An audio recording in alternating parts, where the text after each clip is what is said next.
बिस्मिल्लाहिर्रहमानिर्रहीम। अस्सलाम वालेकुम दोस्तों, बजट 2022 और 23 की बात करें तो सरकारी मुलाजमीन के लिए इस बजट में शायद हुकूमत की तरफ से कोई भी हौसला अफजा ऐलान होता हुआ नज़र नहीं आता, क्योंकि हुकूमत ये कह रही है कि मुल्की हालात कुछ ऐसे हैं, मईशत इस कदर डूब चुकी है कि मुलाजमीन की तनख्वाहों में इजाफा करना हमारे लिए नामुमकिन है। दुनिया न्यूज़ की खबर है कि जो हुकूमत की इत्तेहादी हैं उन्होंने मुलाजमीन की तनख्वाहों में 10 से 20% इजाफा करने की तजवीज़ दी थी, लेकिन जो वजारत ख़जाना है उन्होंने इस बात से इनकार कर दिया कि हालात ऐसे नहीं हैं कि हम मुलाजमीन की तनख्वाहों में 10 या 20% इजाफा कर सकें। और उन्होंने यही कहा है कि पे एंड पेंशन कमीशन जो है वो 30 जून तक उन्हें अपनी सिफारिशात मुकम्मल करने का कहा गया है, इसलिए जब तक वो अपनी सिफारिशात को मुकम्मल नहीं करता तनख्वाहों में इजाफे का कोई भी फ़ैसला नहीं कर सकते। इसके अलावा एक खबर और थी कि जो एडहाक रिलीफ है पिछले 5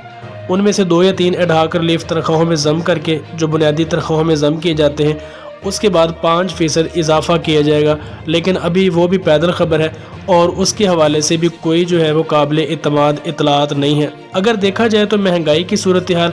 इस कदर बढ़ चुकी है कि मुलाजमीन बहुत गम गुस्से में है और बजट से पहले ही वफाकी मुलाजमीन ने रहमान बाजवा की क़यादत में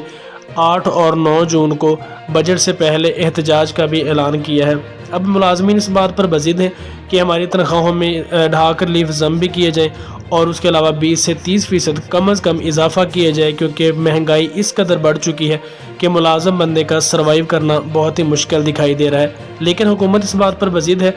और बहुत ज़्यादा चांसेस हैं कि हुकूमत अपना ये फ़ैसला बरकरार भी रखेगी कि वो तनख्वाहों में किसी भी किस्म का इजाफा नहीं करने जा रही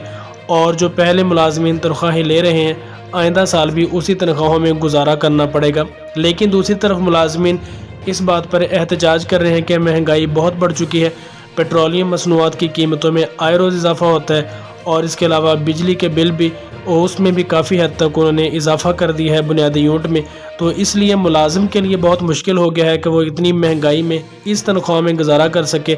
और वो इस बात पर एहतजाज करेंगे 8 और 9 जून को कि तनख्वाहों में ढाक रिलीफ ज़म भी किया जाए और उसके अलावा 20 से 30% इजाफा भी दिया जाए। तो देखते हैं हम क्या फ़ैसला आता है। 10 जून को वफाकी बजट है और इस हवाले से जो भी नई अपडेट होगी मैं आप दोस्तों को कन्वे करने की कोशिश करूँगा। तो तब तक के लिए देखते रहिए हमारा यूट्यूब चैनल। इजाज़त दीजिए, अल्लाह हाफिज़।